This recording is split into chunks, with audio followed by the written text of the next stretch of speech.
இந்த உலகத்தில் எத்தனையோ மதங்கள் உண்டு, எத்தனையோ தெய்வங்கள் உண்டு. ஆனாலும் இந்த கிறிஸ்டியானிட்டிக்கும் மற்ற மதங்களுக்கும் பார்க்கும் பொழுது அந்த கிறிஸ்டியானிட்டியில் ஒரு யுனிக்கான நிறைய விஷயங்கள் உண்டு. அதில் ஒன்று, அதைத்தான் இன்னைக்கு நான் சொல்ல போகிறேன். என்ன அப்படின்னா, மற்ற மதங்களில் நம்ம பார்க்கும்போது ஒரு கடவுளுக்கும் அதை வணங்குகிறவனுக்கும் இல்லை இருக்கிற அந்த உறவு அப்படி எப்படி இருக்குன்னு பார்த்தா, ஒரு கடவுள், ஒரு பக்தன், ஒரு டிவோட்டி அப்படிங்கிற அந்த ரேஞ்சில் தான் எல்லா இடத்துலையுமே நம்ம பார்க்க முடிகிறது. ஆனால் கிறிஸ்டியானிட்டியில் மாத்திரம் பைபிள் வசனம் என்ன சொல்லுதுன்னா, யோவான் எழுதின சுவிசேஷத்தில் 1ஆம் அதிகாரம் 12வது வசனம், அவருடைய நாமத்தின் மேல் விசுவாசம் உள்ளவர்களாகி அவரை ஏற்றுக்கொண்டவர்கள் எத்தனை பேர்களோ அத்தனை பேர்களும் அவருடைய பிள்ளைகளாகும்படி அதிகாரம் கொடுத்தார் என்று சொல்லி அந்த வசனத்தை நம்ம வாசிக்க முடியும். அவருடைய நாமத்தின் மேல்னா இயேசுவின் நாமத்தின் மேல், இயேசுவை ஏற்றுக்கொண்டவர்கள் எத்தனை பேர்களோ அத்தனை பேர்களுக்கும்.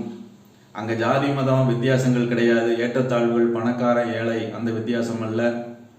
எப்படி இருந்தாலும், எந்த நிலைமையில் இருந்தாலும், எந்த நாட்டவர்களாக இருந்தாலும் எல்லாரையும் ஏற்றுக்கொள்கிற ஒரு கடவுள் இயேசு ஒருவரே. அப்படி பார்க்கும்போது இந்த கிறிஸ்டியானிட்டியில் இந்த ஒரு பெரிய ஒரு வித்தியாசத்தை நம்ம பார்க்க முடிகிறது. ஒரு தகப்பனுக்கும் பிள்ளைக்கும் இருக்கிற அந்த உறவை அங்கே நம்ம பார்க்க முடியும். அது மற்ற எல்லா உறவை காட்டிலும் ஒரு தகப்பனிடத்தில் பிள்ளைக்கு இருக்கிற உறவு பார்த்திங்கன்னா மிகுந்த ஒரு உரிமை உள்ள, ஒரு அத்தாரிட்டி உள்ள ஒரு உறவு. அப்படிப்பட்ட உறவு தான் இயேசுவுக்கும் அவரை ஏற்றுக்கொண்டவர்களுக்கும் இடையே இருக்கிற ஒரு உறவு என்று அந்த வசனம் நமக்கு தெளிவாக சொல்லுகிறது. அதை பார்த்தீங்கன்னா எத்தனை பேர்களோ அத்தனை பேர்களும், அதாவது ஏற்றுக்கொண்ட எல்லாருக்கும் அந்த சம உரிமையும் பிள்ளைங்கிற அந்த அதிகாரத்தையும் அந்த உரிமையும் இயேசு கொடுக்கிறார். அதனால இன்றைக்கு இயேசுவை ஏற்றுக்கொண்டவர்கள் அவருடைய பிள்ளைகளாகி விடுகிறோம். அது ஒரு பெரிய சந்தோஷமான ஒரு விஷயம். ஏதோ ஒரு கடவுளுக்கும் பக்தனுக்கும் இருக்கிற அந்த உறவை காட்டிலும் இது மேன்மையான ஒரு உறவு. நம்ம அவரிடத்துல உரிமையோடு நம்ம பேச முடியும், உரிமையோடு நம்ம கேட்க முடியும், உரிமையோடு நம்ம ஜெபிக்க முடியும்.